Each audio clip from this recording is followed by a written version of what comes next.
Buenas tardes, ¿cómo están? Vamos a desarrollar ahora la unidad o UVA 3 de este curso, en el que hemos repasado todo lo que concierne a la comunicación y la divulgación de contenidos provenientes de la ciencia. En este caso, en esta tercera parte, lo que vamos a trabajar es específicamente el texto. ¿Por qué texto? Bueno, porque en general la divulgación se circunscribe a textos escritos.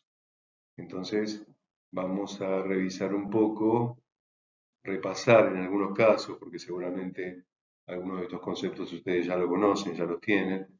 Vamos a repasar de qué se trata, la estructura de un texto y algunas técnicas que pueden servir para desarrollarlo.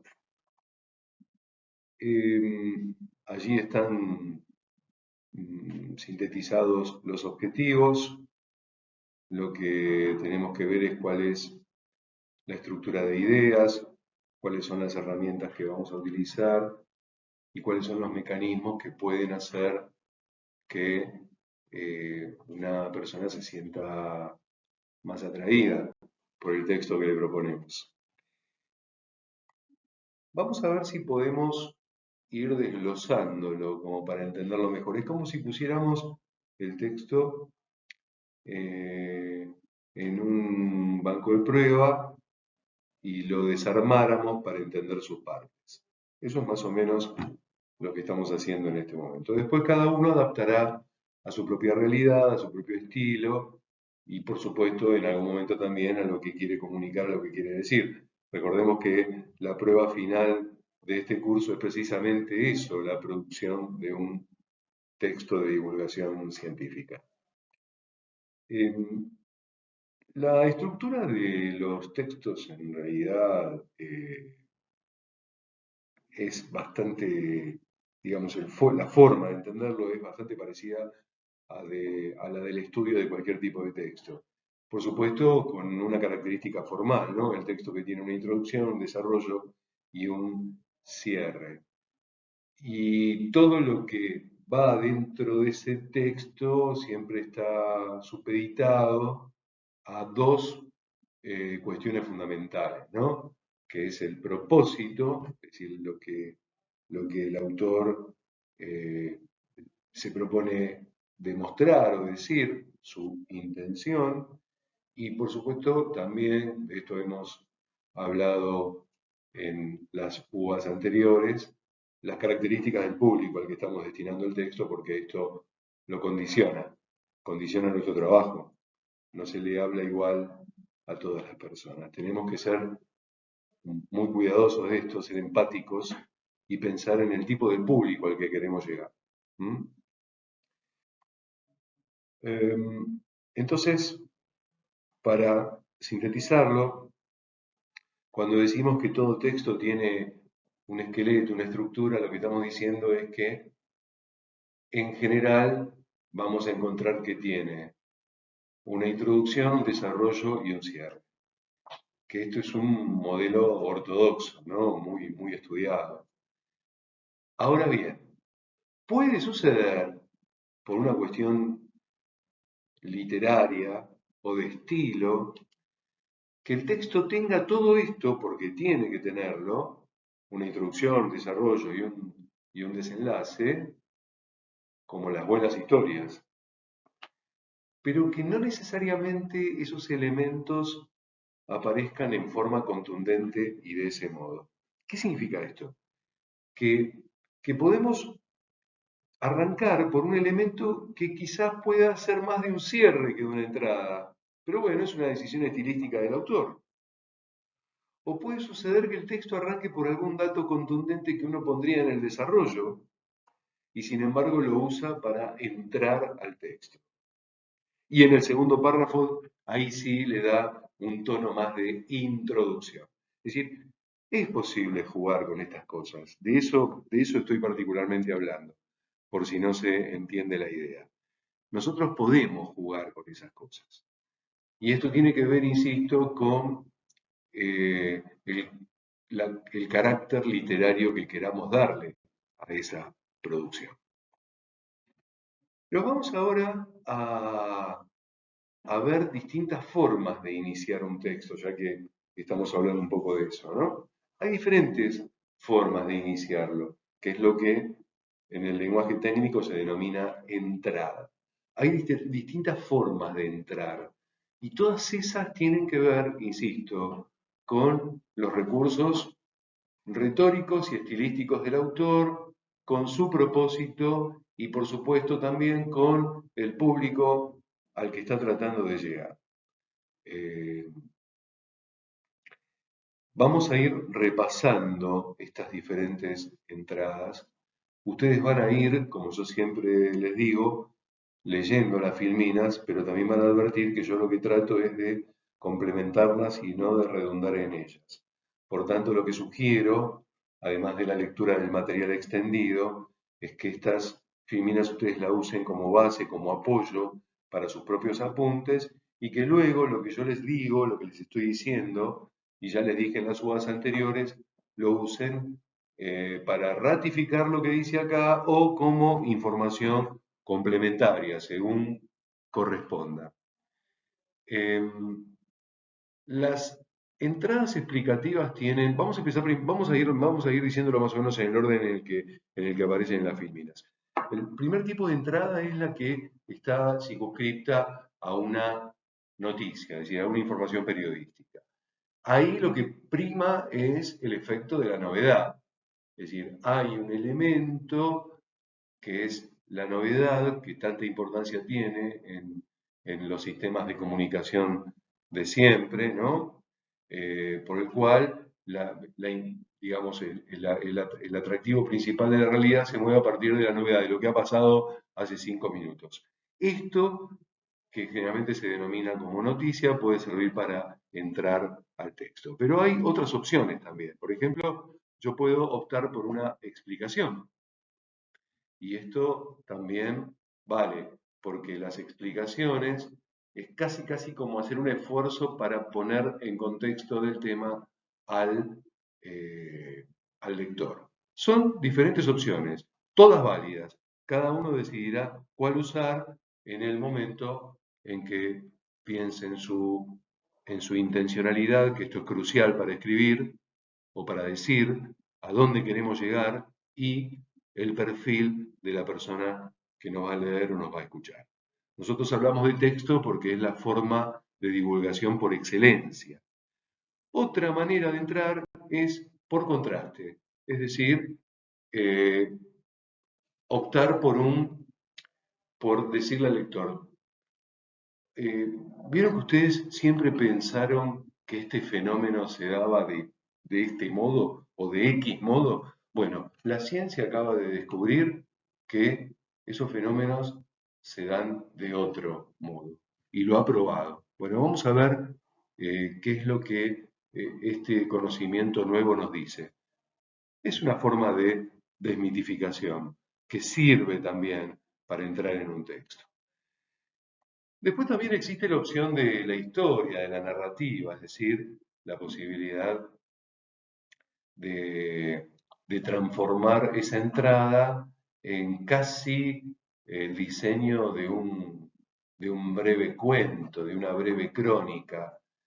En el campo de la comunicación escrita, el escribir historias es un hecho muy bien ponderado, muy bien visto, porque se ha podido probar que los lectores se sienten muy cómodos cuando se encuentran con textos que tienen pretensiones de explicar algo, pero lo hacen con un tono o con un estilo de historia contada, de casi en el mismo estilo de algunas obras literarias. Eh, Después hay otras formas que es, por ejemplo, apelar a una descripción que le haga, que lo impregne al lector, al receptor del contenido que se le está dando. Impregnarlo significa que lo pueda sentir como algo vivible, palpable, es decir, que, que invada todos sus sentidos. A mí me parece una forma de entrar a un texto muy interesante, poco explorada y que puede proporcionar muy buenos resultados. También podemos empezar por algo que suele ser interesante en la comunicación popular, que es arrancar por una historia con características peculiares o coloridas, una historia de color, que generalmente encuadra en el formato de lo que se denomina la anécdota. Pero también podemos arrancar con algo que es muy eficaz, sobre todo en los discursos, que son las citas, algo que dice alguien que se considera un referente o una autoridad en el tema sobre el que estamos planteando nuestra producción escrita. Las citas funcionan, eh, siempre funcionan. Es importante saber elegirlas, no abusar de ellas y que sea muy atinada al contenido del texto. Y por supuesto, muy recomendable también que el autor de la cita sea un verdadero referente, una referencia prestigiosa en la disciplina dentro de la cual se inscribe o en la que se inscribe el tema del texto que estamos desarrollando. Vamos a ver ahora otra cuestión que tiene que ver con el texto propiamente dicho, lo que se llama el cuerpo. No hay realmente una sola manera de resolverlo esto. Hay recomendaciones. Por ejemplo, si no tenemos un gran dominio de la escritura, nos conviene armar oraciones cortas. Si nos sentimos aún más débiles para armar texto, nos convienen las oraciones directas, sujeto, verbo, predicado, evitar las proposiciones subordinadas que a veces nos distraen o debilitan lo que queremos decir.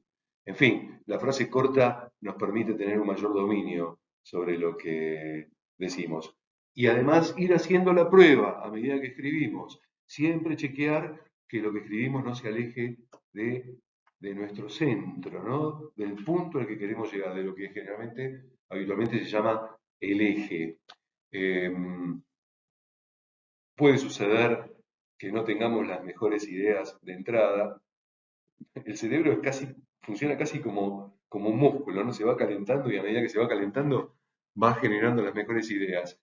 Escribimos, dejamos fluir las ideas, probablemente no salgan las mejores de entrada, y luego cuando terminamos nos damos cuenta de que todo eso lo podemos reordenar, como si cortáramos y reconfiguráramos el orden de nuestras ideas. Háganlo eso porque siempre trae muy buenos resultados. Pero la verdad es que no hay una sola manera de resolver el tema del desarrollo del cuerpo. Pero sí es importante no perder de vista en ningún momento la demostración, la tesis, el punto culminante al que yo quiero llegar con esta producción, la verdadera intencionalidad del autor, que en este caso somos nosotros. Y con respecto al remate, al cierre o como quieran llamarle, eh, por lo general los cierres, las conclusiones suelen ser aburridas porque suelen caer en el lugar común de, bueno, a través de este texto pretendimos demostrar que hay que tratar de salir de esas cuestiones tan convencionales y trilladas. El cierre, por supuesto que está haciendo un balance de todo lo más importante que se dijo, pero lo tiene que hacer con otras palabras, porque si redundamos en cuestiones que ya dijimos, vamos a aburrir.